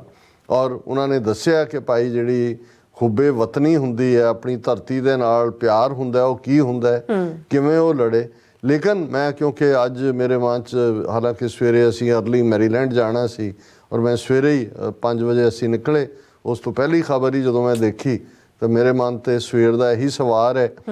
ਔਰ ਸਾਰਿਆਂ ਦੀਆਂ ਜੋ ਲਿਖਤਾਂ ਵੀ ਆਈਆਂ ਨੇ, ਔਰ ਖ਼ਾਸ ਤੌਰ 'ਤੇ ਮੈਂ ਐਪਰੀਸ਼ੀਏਟ ਕਰਦਾ ਕਰਨੈਲ ਸਿੰਘ ਪੰਜੋਲੀ ਜਿਹੜੇ ਮੈਂਬਰ ਸ਼੍ਰੋਮਣੀ ਗੁਰਦੁਆਰਾ ਪ੍ਰਬੰਧਕ ਕਮੇਟੀ ਨੇ, ਕੁਝ ਸਮਾਂ ਪਹਿਲਾਂ ਤੱਕ ਉਹ ਜਨਰਲ ਸੈਕਟਰੀ ਵੀ ਸੀ ਸ਼੍ਰੋਮਣੀ ਕਮੇਟੀ ਦੇ, ਉਹਨਾਂ ਨੇ ਵੀ ਕੌਮ ਨੂੰ ਵੰਗਾਰ ਪਾਈ ਹੈ ਕਿ ਭਾਈ ਇਹ ਤੁਸੀਂ ਕਿੱਥੇ, ਉਹਦਾ ਵੀ ਮੈਂ ਜ਼ਿਕਰ ਕਰਾਂਗਾ। ਪਰ ਮੈਂ ਜਦੋਂ ਇਹ ਅੱਜ ਦੇਖਿਆ ਤਾਂ 1-2 ਦਿਨ ਪਹਿਲਾਂ ਹੀ BBC ਦੇ ਉੱਤੇ ਵੀ ਇੱਕ ਸਟੋਰੀ ਸੀ ਔਰ ਇਸ ਥੀਮ ਦੇ ਉੱਤੇ 4-5 ਫਿਲਮਾਂ ਬਣੀਆਂ ਨੇ, ਪਾਕਿਸਤਾਨ 'ਚ ਵੀ ਬਣੀਆਂ, ਦੂਸਰੇ ਵੀ ਬਣੀਆਂ। ਅਜਬ ਖਾਨ ਜਿਹੜੇ ਕਿ ਇੱਕ ਵੱਡੇ ਕਰੈਕਟਰ ਪਠਾਨ ਦੇ ਤੌਰ ਤੇ ਜਿਨ੍ਹਾਂ ਦਾ ਬੁੱਤ ਵੀ ਲੱਗਾ ਹੋਇਆ ਔਰ ਜਿਨ੍ਹਾਂ ਦੀ ਹਿਸਟਰੀ ਜਿਹੜੀ ਉਹ ਯੂਨੀਕ ਕੋਟ ਹੁੰਦੀ ਹੈ। 1920s ਦੀ ਗੱਲ ਹੈ। ਅਜਬ ਖਾਨ ਜਿਹੜਾ ਉਹਨਾਂ ਦਾ ਜਿਹੜਾ ਬਰਥ ਪਲੇਸ ਜਿਹੜਾ ਬੋਸਤੀ ਖੇਲ ਜਾਂ ਬਸਤੀ ਖੇਲ ਹੋਏਗਾ, ਇਹ ਅੱਜ ਦੇ ਖੈਬਰ ਪਖਤੂਨਖਵਾ 'ਚ, ਔਰ ਦਰਸ਼ਕ ਉਹਨਾਂ ਦਾ ਬੁੱਤ ਵੀ ਦੇਖ ਸਕਦੇ ਨੇ ਜਿਹੜਾ ਕੁਛ ਵਕਤ ਪਹਿਲਾਂ ਲਾਇਆ ਗਿਆ। ਇਹ ਬ੍ਰਿਟਿਸ਼ ਆਰਮੀ ਦੇ ਵਿੱਚ ਸੀ ਔਰ ਇਹਨਾਂ ਦੇ ਉੱਤੇ ਝੂਠਾ ਇਲਜ਼ਾਮ ਲਾ ਕੇ ਬੰਦੂਕ ਚੋਰੀ ਦਾ ਜਿਹੜਾ ਉਹਨਾਂ ਨੂੰ ਜਿਹੜਾ ਉਹ ਜ਼ਲੀਲ ਕੀਤਾ ਗਿਆ। ਸੱਦ ਕੇ ਹਾਇਰ ਆਫੀਸਰ ਨੇ ਉਹ ਆਪਣੀ ਸਣੇ ਬੰਦੂਕ ਜਿਹੜੇ ਨੇ ਉਹ ਆ ਗਏ ਛੱਡ ਕੇ ਫੌਜ। ਹੁਣ ਉਸ ਪੀਰੀਅਡ ਦੇ ਵਿੱਚ ਹਾਲਾਂ ਜਦੋਂ ਅੰਗਰੇਜ਼ਾਂ ਨੇ ਇਹ ਸਾਰੇ ਸੂਬੇ ਦੇ ਉੱਤੇ ਆਪਣਾ ਕੰਟਰੋਲ ਕੀਤਾ ਤੇ ਉਹਨਾਂ ਨੇ ਐਗਰੀਮੈਂਟ ਕੀਤੇ ਸੀ ਲੋਕਲ ਜਰਗਾ ਦੇ ਨਾਲ, ਜਿਹੜੇ ਪਠਾਣਾ ਦੇ ਕਬੀਲੇ ਨੇ, ਕਿ ਭਾਈ ਅਸੀਂ ਜਦੋਂ ਵੀ ਪਿੰਡਾਂ 'ਚ ਜਾਂ ਦੂਜੇ 'ਚ ਕੋਈ ਆਉਣਾ ਜਿਹੜਾ ਕੋਈ ਵਿਦਰੋਹੀ ਜਾਂ ਰਿਬੈਲ ਹੈ ਉਹ ਅਸੀਂ ਤੁਹਾਨੂੰ ਕਵਾਂਗੇ ਔਰ ਅਸੀਂ ਕਦੇ ਵੀ ਕਿਸੇ ਘਰ 'ਚ ਦਾਖਲ ਨਹੀਂ ਹੋਵਾਂਗੇ ਤਾਂ ਕਿ ਕਿਸੇ ਔਰਤ ਜਾਂ ਦੂਜੀ, ਕਿਉਂਕਿ ਇਸਲਾਮ ਦੇ ਵਿੱਚ ਪਰਦਾ 'ਚ ਰਹਿਣ ਦਾ ਹੈ ਔਰਤਾਂ ਦਾ, ਇਹ ਨਹੀਂ ਹੈ। ਔਰ ਇਹ ਜਦੋਂ ਕਿ ਅਸੀਂ ਇਹ ਅਜਬ ਖਾਨ ਦੀ ਦਾਸਤਾਨ ਦੇਖਦੇ ਹਾਂ, ਇਹ ਜਦੋਂ ਭਗੌੜਾ ਹੋ ਜਾਂਦਾ ਹੈ ਤੇ ਮੇਜਰ ਉਸ ਖਿੱਤੇ ਦਾ ਮੇਜਰ ਐਲਿਸ ਸੀ ਫੌਜ ਦਾ, ਉਹ ਆਪਣੀ ਟੁਕੜੀ ਲੈ ਕੇ ਉਹ ਆਪਣੇ ਭਰਾ ਦੇ ਨਾਲ ਹੀ ਦੌੜ ਜਾਂਦਾ, ਦੋਵੇਂ ਭਰਾ ਨਿਕਲ ਜਾਂਦੇ ਨੇ। ਉਹ ਜਾ ਕੇ ਉਹਨਾਂ ਦੇ ਘਰ ਛਾਪਾ ਮਾਰਦਾ ਹੈ, ਔਰਤਾਂ ਨੂੰ, ਉਹਨਾਂ ਦੀ ਮਾਂ, ਉਹਨਾਂ ਦੀ ਬੀਵੀ, ਉਹਨਾਂ ਨੂੰ ਹਰਾਸ ਕਰਦਾ ਜਾਂ ਦੂਜਾ। ਤੇ ਅਗਲੇ ਦਿਨ ਜਦੋਂ ਅਜਬ ਖਾਨ ਤੇ ਉਹਦਾ ਭਰਾ ਆਉਂਦਾ ਤਾਂ ਉਹਦੀ ਮਾਂ ਤੇ ਉਹਦੀ ਬੀਵੀ, ਮਾਂ ਕਹਿੰਦੀ ਆ ਕਿ ਮੈਂ ਪਠਾਣੀ ਹੈ ਤੇ ਜੋ ਸਾਡੇ ਨਾਲ ਇਹਨਾਂ ਨੇ ਕੀਤਾ ਇਹ ਬ੍ਰਿਟਿਸ਼ ਫੌਜ ਨੇ, ਜੇ ਮੇਰਾ ਤੂੰ ਦੁੱਧ ਪੀਤਾ ਹੈ ਤੇ ਹੁਣ ਇੱਥੇ ਬਿਨਾਂ ਬਦਲਾ ਲਏ ਨਾ ਆਈ। ਇਹ ਪਠਾਣਾ ਦੇ ਕਲਚਰ ਦਾ ਹਿੱਸਾ ਹੈ। ਉਹ ਦੋਵੇਂ ਭਰਾਵਾਂ ਨੇ ਉੱਥੋਂ ਜਿਹੜਾ ਉਹ ਆਪਣਾ ਨਿਕਲ ਪਏ, ਉਹ ਦੇਖਣ ਲੱਗਿਆ ਕਿ ਭਾਈ ਕਿਵੇਂ ਬਦਲਾ ਲਈਏ, ਕੀ ਕਰੀਏ। ਔਰ ਉਹਨਾਂ ਨੇ ਦੇਖਿਆ ਕਿ ਇਹ ਜਿਹੜਾ ਮੇਜਰ ਐਲਿਸ ਹੈ ਇਹਨੂੰ ਕਿਡਨੈਪ ਕਰਾਂਗੇ ਔਰ ਇਹਨੂੰ ਸਜ਼ਾ ਦੇਵਾਂਗੇ। ਔਰ ਉਸ ਦੀ ਇੱਕ ਲੰਬੀ ਕਹਾਣੀ ਹੈ ਕਿ ਵੀ ਉਹਨਾਂ ਨੇ ਪਹਿਲਾਂ ਜਿਹੜਾ ਉਹ ਉਹਨਾਂ ਨੂੰ ਹੋਇਆ ਕਿ ਉਹਦਾ ਬੜਾ ਇੱਕ ਜ਼ਬਰਦਸਤ ਨਸਲ ਦਾ ਕੁੱਤਾ ਸੀ ਜਿਹੜਾ ਉਹਨੂੰ ਪ੍ਰੋਟੈਕਟ ਕਰਦਾ ਸੀ। ਉਹਨੇ ਕਿਹਾ ਵੀ ਪਹਿਲਾਂ ਤਾਂ ਕੁੱਤੇ ਨੂੰ, ਯਾਰ ਮੈਨੂੰ ਜਦੋਂ ਮੈਂ ਕਹਾਣੀ ਪੜ੍ਹ ਵੀ ਰਿਹਾ ਸੀ ਡਿਟੇਲ 'ਚ ਤਾਂ ਮੈਨੂੰ ਖਿਆਲ ਆਇਆ ਵੀ ਪੰਜਾਬੀ 'ਚ ਜਦੋਂ ਅਸੀਂ ਵੋਟੀ ਪਾਉਣਾ ਕਹਿੰਦੇ ਜੀ ਵੋਟੀ ਪੈ ਗਈ ਹੋਣੀ ਹੈ ਕਿ ਕੁੱਤਾ ਬੇਸ਼ੱਕ ਅਸੀਂ ਬਹੁਤ ਵਫਾਦਾਰ ਕਹਿੰਦੇ ਹਾਂ, ਸਵਾਮੀ ਕੋ ਗ੍ਰਹਿ ਜਿਉ ਸਦਾ ਸਵਾਨ ਤਜਤ ਨਹੀਂ ਨਿਤ, ਨਾਨਕ ਇਹ ਬਿਦ ਹਰ ਭਜੋ ਇੱਕ ਮਨ ਹੋਏ ਇੱਕ ਚਿੱਤ। ਲੇਕਿਨ ਕੁੱਤੇ ਦੀ ਵੀ ਕਮਜ਼ੋਰੀ ਹੈ ਕਿਉਂਕਿ ਗਰੀਡ ਹੈ ਕਿਤੇ ਨਾ ਕਿਤੇ। ਸੋ ਉਹਨਾਂ ਨੇ ਲਗਾਤਾਰ ਉਹਨਾਂ ਨੇ ਕਿਹਾ ਪਹਿਲਾਂ ਕੁੱਤੇ ਨਾਲ ਦੋਸਤੀ ਕਰੋ, ਜਿੱਥੇ ਵੀ ਸੀ ਉਹਨੂੰ ਬੋਟੀਆਂ ਪਾਉਂਦੇ ਰਹੇ ਜਾ ਕੇ ਕਈ ਦਿਨ। ਉਹਨਾਂ ਨੇ ਜਦੋਂ ਉਹਨੂੰ ਪੱਟ ਲਿਆ ਤੇ ਫਿਰ ਉਹਨਾਂ ਨੇ ਇੱਕ ਦਿਨ ਕੰਧ ਟੱਪ ਕੇ ਜਿਹੜਾ ਦੋਨੋਂ ਭਰਾ ਉਹਦੇ ਬੈਡਰੂਮ 'ਚ ਦਾਖਲ ਹੋਏ, ਪਰ ਕੁਦਰਤੀ ਮੇਜਰ ਐਲਿਸ ਉਸ ਦਿਨ ਕੋਈ ਹਾਈ ਕਮਾਂਡ ਨੇ ਉਹਨੂੰ ਕਾਲ ਕੀਤਾ ਸੀ, ਉੱਥੇ ਨਹੀਂ ਸੀ। ਉਹਦੀ ਵਾਈਫ ਔਰ ਡਾਟਰ ਸੀ ਔਰ ਉਹਨਾਂ ਨੂੰ ਹਨੇਰਾ ਸੀ। ਉਹਨਾਂ ਨੇ ਸਮਝਿਆ ਮੇਜਰ ਐਲਿਸ ਹੈ, ਉਹਨੇ ਮੁਕਾਬਲਾ ਕੀਤਾ ਮੇਮ ਨੇ, ਉਹਨੇ ਇੱਕ ਨੇ ਉਹਨੂੰ ਸਟੈਪ ਕੀਤਾ ਹਨੇਰੇ 'ਚ ਹੀ, ਉਹ ਮਾਰੀ ਗਈ। ਤੇ ਦੂਸਰੀ ਉਹਨਾਂ ਦੀ ਜਿਹੜੀ ਬੱਚੀ ਸੀ 15-16 ਸਾਲ ਦੀ, ਉਸ ਨੂੰ ਉਹਨਾਂ ਨੇ ਚੁੱਕ ਲਿਆ ਔਰ ਕੰਧ ਟੱਪੀ ਔਰ ਚਲੇ ਗਏ। ਹੁਣ ਇਹ ਮੈਂ ਇਹ ਗੱਲ ਰਿਵੈਂਜ ਦੀ ਇਹਨੂੰ ਅਸੀਂ ਕੋਈ ਜਸਟੀਫਾਈ ਨਹੀਂ ਕਰਦੇ, ਪਰ ਮੈਂ ਇਹ ਗੱਲ ਕਹਿ ਰਿਹਾ ਕਿ ਵੀ ਜਦੋਂ ਅਣਖ ਔਰ ਗੈਰਤ ਦਾ ਸਵਾਲ ਹੁੰਦਾ ਹੈ ਤੇ ਉਦੋਂ ਲੋਕਾਂ ਦੇ ਵਿੱਚ ਕਿਹੜੇ ਹੀਰੋ ਬਣਦੇ ਨੇ। ਹੋਰ ਵੀ ਬਥੇਰੇ ਹੋਏ ਨੇ ਔਰ ਇਸ ਅਜਬ ਖਾਨ ਦਾ ਜਿਹੜਾ ਰੁਤਬਾ ਹੈ ਉਹ ਸਾਰੇ ਖਿੱਤੇ ਦੇ ਵਿੱਚ ਇਹ ਬਹੁਤ ਵੱਡੇ ਰੈਵੋਲੂਸ਼ਨਰੀ ਵਾਲਾ ਔਰ ਉਹਨਾਂ ਨੇ ਔਰ ਜਿਹੜੀ ਸੀ ਕਿ ਉਹਨਾਂ ਨੂੰ ਪਹਾੜੀ ਤੇ ਲੈ ਗਏ ਜਾਂ ਦੂਜੇ, ਲੇਕਿਨ ਭੈਣ ਵਾਂਗ ਉਹਦੇ ਨਾਲ ਕੋਈ ਬਦਸਲੂਕੀ ਨਹੀਂ। ਔਰ ਉਹਨਾਂ ਨੂੰ ਇਹ ਦੱਸਣ ਲਈ ਵੀ ਇਹ ਜੇ ਤੁਸੀਂ ਸਾਡੀਆਂ ਔਰਤਾਂ ਨਾਲ ਇਹ ਕੀਤਾ ਤੇ ਇਹ ਜਿਹੜਾ ਬਦਲਾ ਹੈ। ਔਰ ਲੰਬਾ ਵਕਤ ਅੰਗਰੇਜ਼ਾਂ ਨੇ ਕਈ ਐਕਸਪੀਡੀਸ਼ਨਸ ਉਹਦੇ ਅਜਬ ਖਾਨ ਦੇ ਖਿਲਾਫ ਚਲਾਈਆਂ ਦੂਜੀਆਂ, ਉਹ ਲੇਕਿਨ ਕਾਮਯਾਬ ਨਹੀਂ ਹੋਏ। ਫਾਈਨਲੀ ਉਹਨਾਂ ਨੇ ਜਿਰਗੇ ਨੂੰ ਅਪਰੋਚ ਕੀਤਾ ਕਿ ਭਾਈ ਇਹ ਸਾਡਾ ਆਨਰ ਹੈ ਬ੍ਰਿਟਿਸ਼ ਦਾ ਔਰ ਦੂਜਾ, ਕਿਉਂਕਿ ਇਸ ਦਾ ਦੁਨੀਆ ਭਰ ਦੇ ਵਿੱਚ ਇਹ ਖਬਰ ਬਣ ਗਈ ਜਾਂ ਦੂਜੇ ਅਜਬ ਖਾਨ ਦੀਆਂ ਕਹਾਣੀਆਂ। ਇਹ 1923-24 ਦੇ ਪੀਰੀਅਡ ਦੀ ਗੱਲ ਹੈ।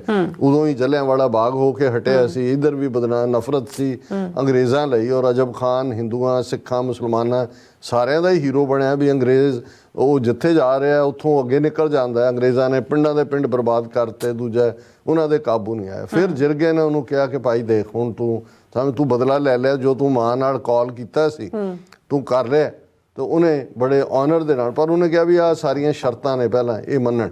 ਉਹਨਾਂ ਤੋਂ ਉਹਨੇ ਜਿਹੜੇ ਬੰਦੇ ਸੀ ਛੁਡਵਾਏ, ਜੋ ਵੀ ਹੋਰ ਉਹਨਾਂ ਦਾ ਪਾਰਟ ਸੀ, ਔਰ ਉਹਨੂੰ ਬੀਬੀ ਨੂੰ ਉਹਨਾਂ ਨੇ ਉਹਦੇ ਹਵਾਲੇ ਕਰ ਦਿੱਤਾ ਜਿਰਗੇ ਦੇ। ਔਰ ਅੰਗਰੇਜ਼ ਜਿਹੜੇ ਨੇ ਉਹਨਾਂ ਨੇ ਲਿਆ ਔਰ ਲੰਬਾ ਵਕਤ। ਔਰ ਈਵਨ ਇਹੀ ਜਿਹੜੀ ਬੱਚੀ ਸੀ ਜਿਹੜੀ ਬਾਅਦ ਦੇ ਵਿੱਚ ਉਹਦੀ ਇੱਕ ਪਿਕਚਰ ਮੈਂ ਅੱਜ ਦੇਖ ਰਿਹਾ ਸੀ, ਜਿਹੜੀ ਕਿ ਜਦੋਂ ਉਹ ਫਿਰ ਜਿੱਥੇ ਉਹਦੀ ਮਾਂ ਦੀ ਡੈਥ ਹੋਈ ਸੀ ਉੱਥੇ ਉਹਦੀ ਕਬਰ ਬਣੀ। ਤੇ ਜਦੋਂ ਇਹ ਬੀਬੀ ਕਾਫੀ ਲੰਬੀ ਉਮਰ ਦੀ ਲੇਟੈਸਟ ਉਸ ਦੀ ਮੌਲੀ ਐਲਿਸ ਇਹਦਾ ਨਾਂ ਸੀ, ਜਦੋਂ 77 ਸਾਲ ਦੀ ਸੀ ਤੇ ਇਹ ਫਿਰ ਔਰ ਉਹਨੇ ਐਡਮਾਇਰ ਕੀ, ਬੇਸ਼ੱਕ ਉਹਦੀ ਕਿਡਨੈਪਿੰਗ ਹੋਈ ਸੀ ਪਰ ਜੋ ਵਰਤਾਰਾ ਉਹਦੇ ਨਾਲ ਹੋਇਆ, ਜਿੱਥੇ ਜਿੱਥੇ ਉਹ ਰਹੀ, ਜੋ ਉਹਨੇ ਪਠਾਣਾ ਦਾ ਕਲਚਰ ਦੇਖਿਆ ਉਹ ਔਰ ਉਹ ਭੈਣ ਵਾਂਗ ਉਹਨੂੰ ਡੀਲ ਕਰਦਾ ਸੀ, ਉਹਨੇ ਐਡਮਾਇਰ ਕੀਤਾ। ਔਰ ਇਹ ਮੌਲੀ ਐਲਿਸ ਫਿਰ ਆਈ ਵੀ ਆਪਣੀ ਮਾਂ ਦੀ ਕਬਰ ਦੇ ਉੱਤੇ। ਔਰ ਇਸ ਸਾਰੇ ਦੇ ਚੱਲਦੇ ਆ ਜਿਹੜਾ ਪਾਰਟ ਅੱਜ ਤੱਕ ਉਹਨਾਂ ਦੇ ਫੋਕਲੋਰ ਪਸ਼ਤੋ ਦੇ ਵਿੱਚ ਦੂਸਰਾ ਦੁਹਰਾਇਆ ਜਾਂਦਾ ਕਿ ਉਹ ਪਠਾਨ ਦਾ ਬੱਚਾ ਨਹੀਂ ਹੁੰਦਾ ਜਿਹੜਾ ਬਦਲਾ ਨਾ ਲਏ। ਔਰ ਅਜਬ ਖਾਨ ਦਾ ਇਹ ਦਾਸਤਾਨ ਜਾਂ ਇਹ ਕਿੱਸਾ ਜਿਹੜਾ ਹੈ ਇਹ ਸੁਣਾਇਆ ਜਾਂਦਾ ਹੈ। ਅੱਛਾ। ਹੁਣ ਬੇਸ਼ੱਕ ਅਸੀਂ ਕੋਈ ਇਸ ਲਾਈਨ ਨੂੰ ਰਿਪੀਟ ਜਾਂ ਇਸ ਦੇ ਉੱਤੇ ਇਸੇ ਪੈਟਰਨ ਤੇ ਐਕਟ ਕਰਨ ਦੀ ਗੱਲ ਨਹੀਂ ਕਰਦੇ, ਪਰ ਮੈਂ ਇਸ ਦੀ ਸਪਿਰਿਟ ਕਿ ਜਿਨ੍ਹਾਂ ਨੂੰ ਜਦੋਂ ਅਸੀਂ ਆਪਣੀ ਅਣਖ ਔਰ ਗੈਰਤ ਦੀ ਗੱਲ ਕਰਦੇ ਹਾਂ, ਜ਼ਾਹਰ ਹੈ ਪਠਾਨ ਟਫ ਲੋਕ, ਉਹਨਾਂ ਦੇ ਨਾਲ ਅਸੀਂ ਟੱਕਰ ਵੀ ਹੋਈ ਔਰ ਉਹ ਵੀ ਜਿਵੇਂ ਇੱਕ ਬਹਾਦਰ ਦਾ ਜਿਹੜਾ ਉਸ ਨਾਲ ਸਲੂਕ ਕਰਦਾ ਹੈ। ਤੁਹਾਨੂੰ ਕਦੇ ਵੀ ਕੋਈ ਅਫਗਾਨ ਕਿਤੇ ਵੀ ਪਠਾਨ ਮਿਲੇਗਾ ਉਹ ਸਰਦਾਰ ਸਾਹਿਬ ਕਹਿ ਬੋਲੇਗਾ ਔਰ ਐਜ਼ ਏ ਬਹਾਦਰ ਸ਼ਿਵਲਰਸ ਪੀਪਲ। ਔਰ ਇਹਦੇ ਬਾਵਜੂਦ ਕਿ ਟਕਰਾ ਰਿਹਾ ਸਿੱਖ ਹੁਣ ਤੱਕ, ਜਦੋਂ ਤੱਕ ਸੋਵੀਅਤ ਯੂਨੀਅਨ ਵਾਲੇ ਉੱਥੇ ਨਹੀਂ ਆਏ ਔਰ ਦੂਸਰਾ ਪਾਰਟ ਨਹੀਂ ਹੋਇਆ, ਜਿਹੜਾ ਉਹ ਰਹਿੰਦੇ ਰਹੇ ਨੇ ਅਫਗਾਨਿਸਤਾਨ 'ਚ ਇੱਕ ਸਟੇਜ 'ਤੇ। 30% ਦੀ ਇਕੋਨਮੀ ਅਫਗਾਨਿਸਤਾਨ ਦੀ ਸਿੱਖ ਕੰਟਰੋਲ ਕਰਦੇ ਸੀ। ਅੱਜ ਵੀ ਜਿਹੜੀ ਏਜੰਸੀ ਏਰੀਆ, ਜਦ ਹੁਣ ਹਾਲਾਤ ਬਦਲੇ ਨੇ, ਨਫ਼ਰਤ ਹੋਰ ਤਰ੍ਹਾਂ ਦੀ ਹੋ ਗਈ। ਸੋ ਇੱਕ ਪਾਸੇ ਇਹ ਕਰੈਕਟਰ ਹੈ। ਹੁਣ ਮੈਂ ਇਹ ਗੱਲ ਦੀ ਯਾਦ ਦਹਾਨੀ ਕਰਾਵਾਂ ਕਿ ਭਾਈ ਅੱਜ ਜੋ ਸਾਡੇ ਨਾਲ ਵਰਤਾਰਾ ਵਰਤ ਰਿਹਾ ਹੈ, ਜੇ ਇਸ ਲੈਵਲ ਦਾ ਬੰਦਾ ਭਾਈ ਅੰਮ੍ਰਿਤਪਾਲ ਸਿੰਘ, ਜਿਸ ਨੇ ਕੌਮ ਦੇ ਅੰਦਰ ਖਾਲਸਾ ਵਹੀਰ ਰਾਹੀਂ ਚੇਤਨਾ ਪੈਦਾ ਕੀਤੀ, ਉਹਨਾਂ ਦੀ ਸਿੰਘਣੀ ਜਿਹੜੀ ਬ੍ਰਿਟਿਸ਼ ਸਿਟੀਜ਼ਨ ਹੈ, ਜਿਸ ਦਾ ਕੋਈ ਲਾਗਾ ਦੇਗਾ ਨਹੀਂ। ਈਵਨ ਚਰਨਜੀਤ ਚੰਨੀ ਵਰਗਾ ਜਿਹੜਾ ਚੀਫ ਮਿਨਿਸਟਰ ਵੀ ਰਿਹਾ ਪੰਜਾਬ ਦਾ ਦੂਸਰਾ, ਉਹਨੇ ਵੀ ਟਵੀਟ ਕੀਤਾ। ਉਹਨੇ ਕਿਹਾ ਕਿਰਨਦੀਪ ਨੂੰ ਏਅਰਪੋਰਟ 'ਤੇ ਰੋਕੇ ਜਾਣ 'ਤੇ ਚਰਨਜੀਤ ਚੰਨੀ ਨੇ ਕਿਹਾ ਧੀਆਂ ਭੈਣਾਂ ਤਾਂ ਸਭ ਦੀਆਂ ਸਾਂਝੀਆਂ ਹੁੰਦੀਆਂ ਨੇ, ਉਸ ਵਿਚਾਰੀ ਦਾ ਕੀ ਕਸੂਰ ਹੈ, ਉਹ ਤਾਂ ਬਾਹਰ ਦੀ ਸੀ, ਵਿਆਹ ਕਰਾਉਣਾ ਹੀ ਕਸੂਰ ਹੋ ਗਿਆ ਕਿ ਭਾਈ ਇਹੀ ਪਾਰਟ ਹੈ ਜਿਹੜਾ ਉਹਦਾ ਕਸੂਰ ਬਣ ਗਿਆ। ਔਰ ਮੈਂ ਇਸ ਦੇ ਉੱਤੇ ਕਰਨੈਲ ਸਿੰਘ ਪੰਜੋਲੀ, ਜਿਨ੍ਹਾਂ ਦੀ ਬੁਲੰਦ ਆਵਾਜ਼ ਉੱਠੀ ਹੈ, ਕੋਈ ਐਕਟਿੰਗ ਜਥੇਦਾਰ, ਕੋਈ ਦੂਜਾ, ਇਸ ਵੇਲੇ ਤੱਕ ਇਸ ਮੁੱਦੇ ਤੇ ਹਜ਼ਾਰਾਂ ਲੋਕ ਬਾਹਰ ਹੋਣੇ ਚਾਹੀਦੇ ਸੀ, ਇਹੀ ਲੋਕ। ਔਰ ਉਹਦੇ 'ਚ ਤੇ ਕਰਨੈਲ ਸਿੰਘ ਪੰਜੋਲੀ ਹੋਰਾਂ ਨੇ ਆਪਣਾ ਵੀ ਵਾਕਿਆ ਸੁਣਾਇਆ ਕਿ ਭਾਈ ਜਦੋਂ ਗੋਬਿੰਦ ਰਾਮ ਗੁਰਦਾਸਪੁਰ ਦਾ SSP ਸੀ ਤਾਂ ਉਹਨੇ ਮੇਰੀ ਧਰਮ ਪਤਨੀ ਦਵਿੰਦਰ ਕੌਰ, ਭਰਜਾਈ ਨਛੱਤਰ ਕੌਰ, ਮੇਰੀ ਭੈਣ ਸਰਬਜੀਤ ਕੌਰ ਔਰ ਬਾਕੀਆਂ ਦੇ ਉਹਨਾਂ ਨੇ ਨਾਂ ਦਿੱਤੇ ਨੇ। ਔਰ ਇਸੇ ਤਰ੍ਹਾਂ ਜਿਹੜੇ ਭਾਈ ਮਹਿਲ ਸਿੰਘ ਔਰ ਬੱਬਰ ਖਾਲਸਾ ਦੇ ਜਿਹੜੇ ਬਾਅਦ 'ਚ ਬਣੇ, ਉਹਨਾਂ ਦੀਆਂ ਸਿੰਘਣੀਆਂ ਨੂੰ ਵੀ 2 ਭਰਾਵਾਂ ਦੀ ਲੈ ਆਂਦਾ ਸੀ ਚੁੱਕ ਕੇ।